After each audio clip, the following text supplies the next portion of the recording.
Hey there, today we're going to look at Hisense Fridge temperature control. So let's get started. First, locate the control panel. Over here, it's usually found inside the fridge door or on the front display.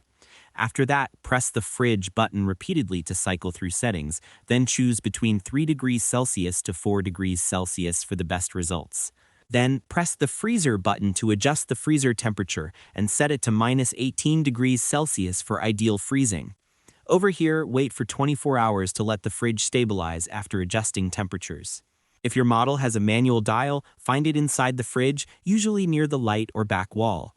Then turn the dial. Higher numbers mean colder temperature, and lower numbers mean warmer. Set the dial to the middle setting, usually 3 for everyday use.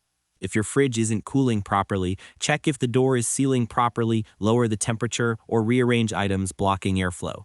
After that, if there's frost buildup, defrost and keep the doors closed tightly. Then, for better performance, keep your fridge 3/4 full, avoid placing hot food inside, clean the condenser coils regularly, and always keep doors properly closed.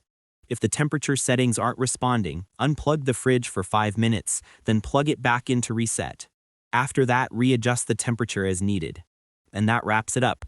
Appreciate you watching. See you in the next.